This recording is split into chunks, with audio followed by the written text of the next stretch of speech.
तो hello hi नमस्कार welcome करछि मोर आ गोटे न्यू फ्रेश ब्लॉग को। तो आज हेउछि सावित्री। तो सेथिपाई स्त्री माने पूजा करिवे स्वामी को। तो आम घरे भी पूजा होछि। तो माँ जाइछंती मंदिर को सब भोग राग नेकी। तो आसिले देखा होछि। तो आज सब स्त्री माने पूजा करिवे स्वामी पतिदेव सावित्री। तो सबू पर्वपर्वाणी खुशी दिन मानकरे समस्त घरे समान न थाए। कहा घर दुख थाए तो कहा घर सुख। कौन करबा आज दिनटा बहुत खुशीर दिनटा। स्त्री माने माने वर्ष सारा वेट करते कि केबे से दिनटा आसीबो आमे स्वामी को पूजा करिबू। स्वामी जहाँ खुशी रे हमको देबे सहीटा ही तांको मानक पई बहुत बड़ खुशी कथा। सब स्वामी माने दियंतिनी किछि किछि दियंते आ किछि किछि दियंते सेमती। हाँ पूजा करदेला सला। स्वामी माने भी बहुत खुशी रे थिवे आज मु पूजा हेबी। मो पाद पानी पीबे आम स्त्री माने। आज मंदिर रे तो प्रबल भिड़। तो खुशीर दिन आ पूजा पर्वपर्वाणी रे तो मंदिर पूरा भिड़ था। लोक पूरा प्रबल। पूजा पर्व रे ही लोक मानकर मन पड़ जाए कि मंदिर कथा। अलगा दिन तो छाड़ हाँ सेमती जीवा तो जीवा कही कही वर्ष वर्ष ही पड़ जाए मास मास। आज जेहेतु पूजा अच्छी घरे प्रबल मात्रा रे काम ही काम सरुनी भी काम माने सकाळू पूरा काम करी चलजे माने एई पर्यंत भी काम सरुनी। बिजार लागलानी केते काम आउ करियो माने रेस्ट भी नहीं बसिया पाई मेरा समय ना माने एते काम पूरा प्रेशर। जेते काम कले भी घरे कथा सुनवा पड़ुची कि काम करूनो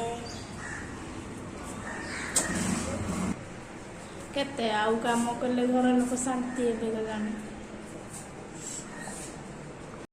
तो सावित्री पाई यही सब फल मु काटिकी रेडी कर देइथिली। माँ अधा धरिकी जाइछंती मंदिर आ अच्छी किछि आहुरी भी अच्छे से मान काटिकी पुणी खाइबे आ तो आज उपास माँ मानकर आज उपास। तो सेतिपाई से माने फल मूल काटी कटाई खाइबे रुटी सब साधा पर खाइबा को तो पड़े बेसी समय तो रही पारे से भी। भात आलू भजा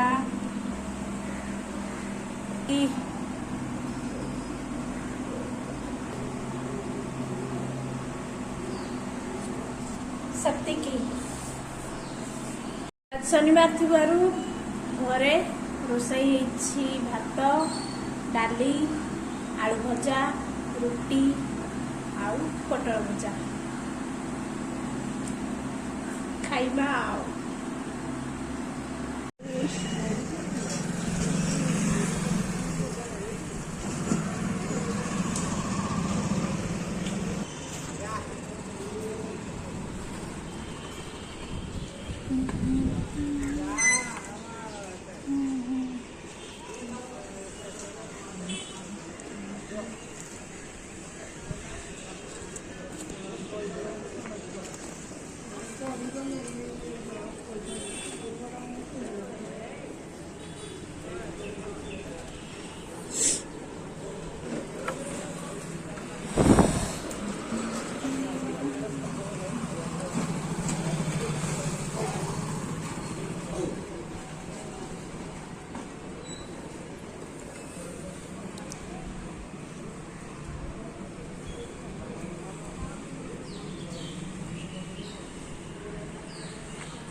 तालचेर रे तो बहुत मात्रा रे खरा 40 डिग्री परिका हो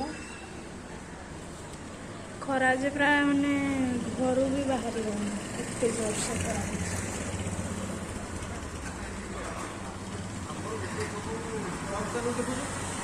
खरा दिन तो बहुत हैरान कुआर जीव आसो कहला बेलू भी जापर आस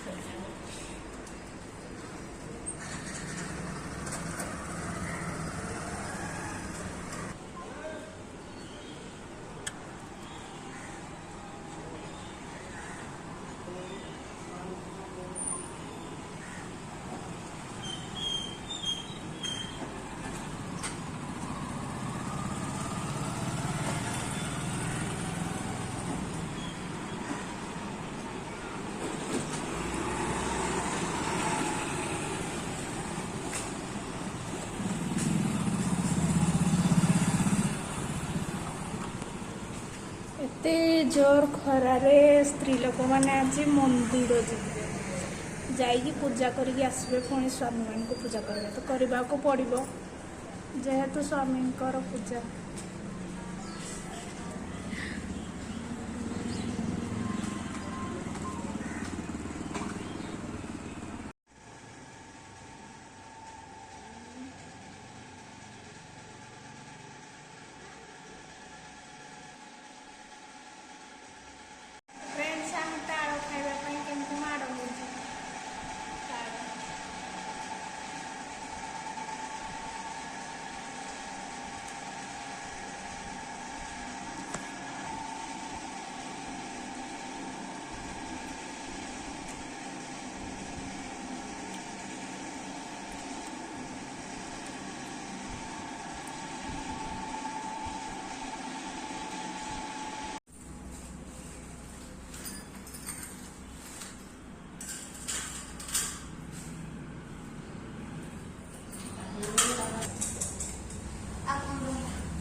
Our